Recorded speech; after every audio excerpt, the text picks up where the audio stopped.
A group of Saudi women are planning to drive on October 26th. Now that might sound like the most benign thing you've ever heard, and it might sound like it's not noteworthy, but Saudi Arabia has a ban on female drivers, so it's actually a rather dangerous protest that they'd be doing. I mean, they would be subjecting themselves to some harsh punishment. And in the past, women have tried this as well, and they've been strictly reprimanded. At one point, there was a woman who got lashes because she did it. 10 lashes?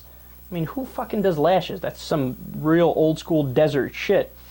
And Saudi activist Nassima Al-Sada told Agence France Presse at least 20 women have agreed to join her. Every single one of them is incredibly brave. And AFP reports that over 5,800 supporters have signed an online petition calling for women to be able to drive in Saudi Arabia. They say, quote, "There is not a single text in the Sharia Islamic law that prevents us from driving. Any pretext used to do that are based on inherited customs.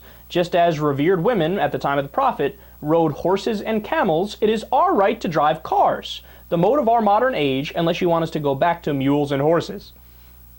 It's such a great quote, and it's a fantastic point. They act like on, page 76 of the Quran, it's like, oh yeah, and by the way, keep the women away from the Land Rovers and the Civics. Of course it doesn't say that. And they're saying, look, there's women who ride on the animals at the time that they used for transportation back then, so if we really want to get serious about it, if anything, there's a mandate in Islamic law that women should be able to drive. So you are the ones who are not acting in good faith with Islam.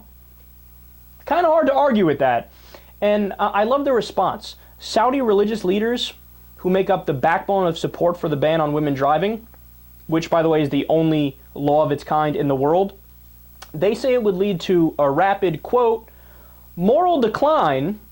If the ban were lifted, it would lead to a surge in prostitution, pornography, homosexuality, and divorce. To which I say, right, which is why you should do it. No, seriously, I don't see anything wrong with any of those things. Prostitution in a free society, if it's regulated properly, of course there should be prostitution allowed. That's rather obvious. Pornography, really, we're going to have a conversation about whether or not that should be banned. Do you want your men to be more violent? Do you want more crime to happen? Homosexuality occurs in nature. Some people are just gay. Of course that should be allowed. And divorce, again, come on, man, these are no-brainers. But see, these guys they're stuck in the previous generation. And they also just make the rules up as they go along. We don't want women to drive because they're women. Oh, well, wonderful reasoning. We should all defer to your brilliance. Like, how stupid. Again, it's all based on customs, and it's all based on misogyny is what it's really based on. And then let's not forget here, women are also required in Saudi Arabia to cover from head to toe. Like, everything has to be covered. Can you imagine a law more absurd, more dumb? Like, what are you doing? Oh, because we're afraid that we're going to get horny if we look at women. Good! Getting horny is called being a human being. It's part of nature. It's what keeps the species alive. You get horny, you have sex, you reproduce, more people exist.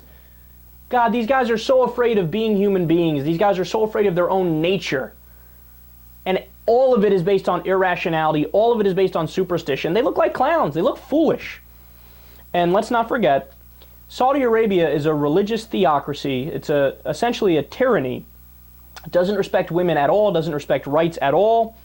And they are one of our closest allies. What happened, United States? I thought that we were spreading democracy and freedom around the world. What happened? I guess we're not doing that.